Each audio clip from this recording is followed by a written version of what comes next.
Hello, welcome back to this review of Vrahode, Age of Prophecy. This goes to Kickstarter on the 1st of October and is being released by Weathervane Games. Welcome to Vrahode, the Age of Prophecy, where a comet's fiery return ignites a new era of mystery and adventure. As the celestial harbinger blazes across the sky, the Age of Prophecy unfurls its enigmatic tapestry.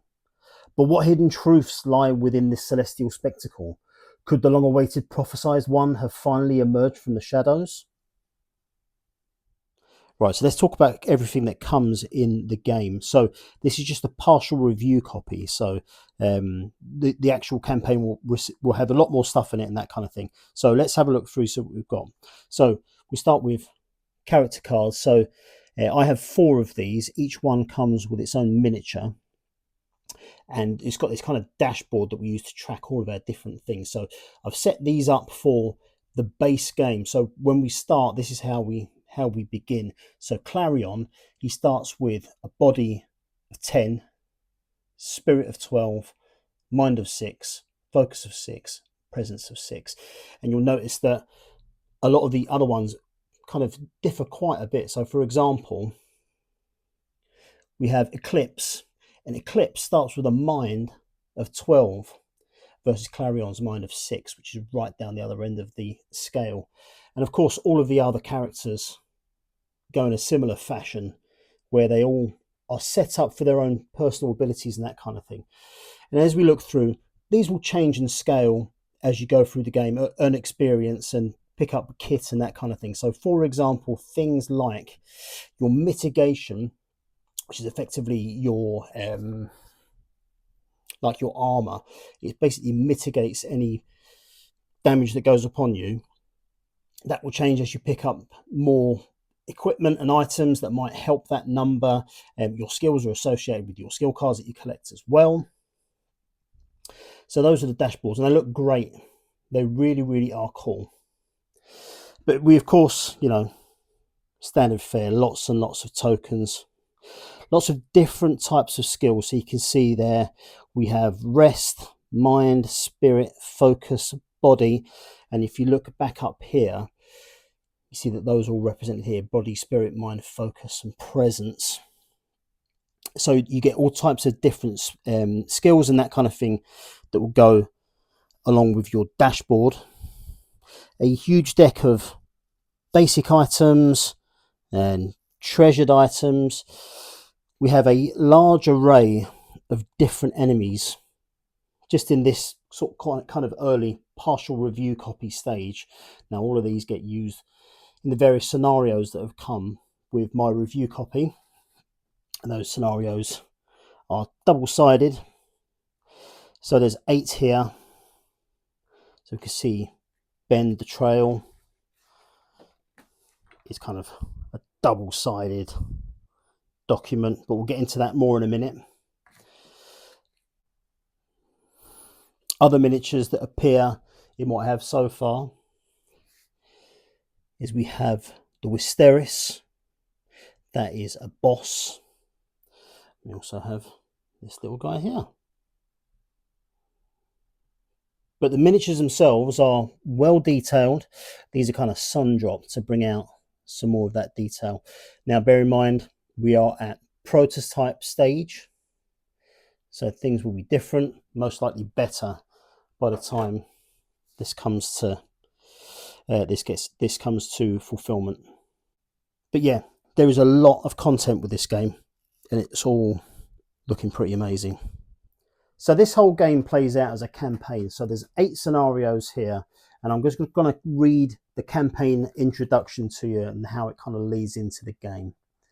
A scream sweeps through the camp, waking you from an already broken sleep. Rest comes hard on the edge of nowhere, surrounded by outcasts. You roll over and shut your eyes, hoping for a few more minutes of peace, but the urgent voices and trampling feet outside your tent convince you this isn't the usual thief attempt turned stabbing. By the time you step into the morning chill, a group of onlookers 50 strong gathers at the edge of camp, and more flood in every moment. It's terrible, says one Sarahoon man, who you push into the ground. How do you think it happened, whispers another. Plane strikes is my best guess. You shoulder by and find yourself staring at a pool of blood trampled into the dirt of the plains. A polished black stone slicked with rust-covered muck glints in the morning light, and your stomach melts into your boots. You know that stone, one of only two you've ever seen. Is this the one from the willow wood bow, you wonder, or the silver amulet? Whispers and gasps erupt as you step forward from the crowd and free a snapped length of curved wood from the carnage.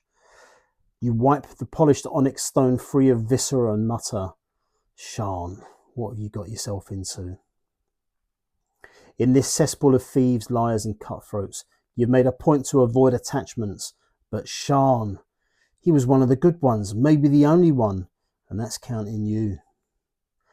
An irritated slip of the tongue was all it took for Sharaf, the brutish Torelin and self-appointed warden of this village of exiles, to slap Shan with a month of Thunderhorn night watch. You scan for the stone's twin, the silver amulet Shan wore on hunts, but more of the violence-born grotesquerie is all that presents itself. Your only lead is the blood-soaked Thunderhorn tracks cutting the trail away from camp. Gone, shouts Sharaf, bullying through the crowd behind you. You grimace at the stinging, raspy tone. 30 head of Thunderhorn are gone, and we're left to starve and shiver without meat and hide, while Shan, Sharaf glances your way.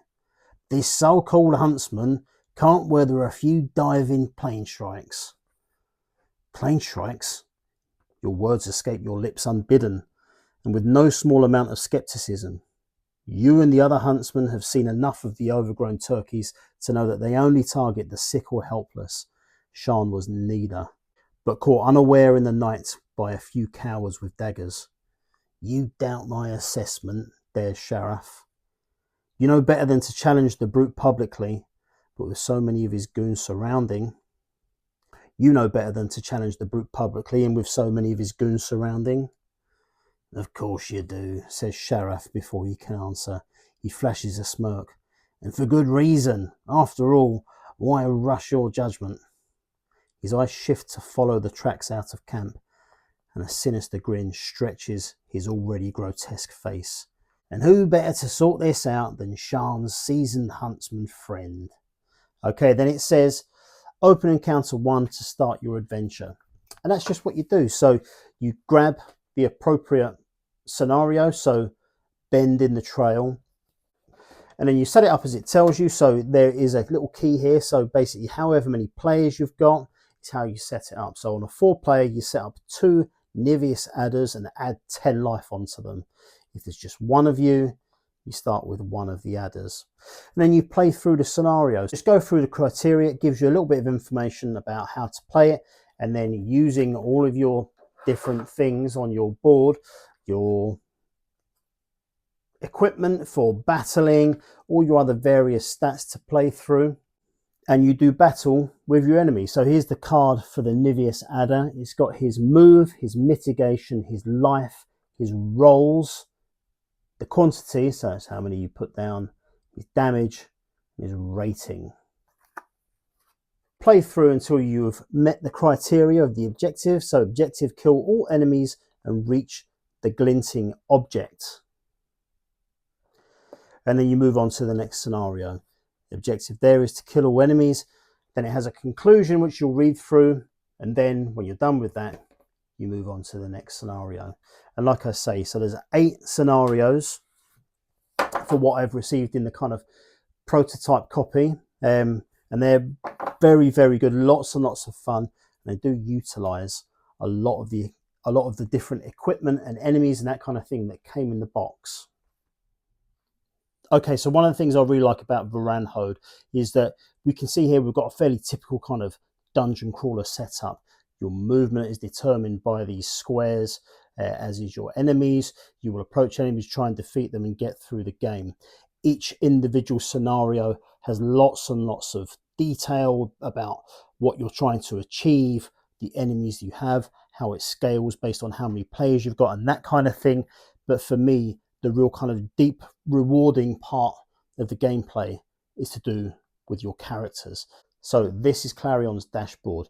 You can see that his body, spirit, mind, focus and presence are identical to what's on his cards. This is how we initially set up. He can adjust this over time by progressing through the game. He has his life, movement, mitigation, skills and fatigue. Fatigue, there's nothing there at the moment because we need a scenario to do that, and he'll take fatigue over time during that scenario. He has equipment. So these are equipped items.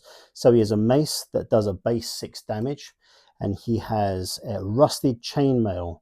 This provides 2 armor. This provides 2 mitigation, so we can track that here.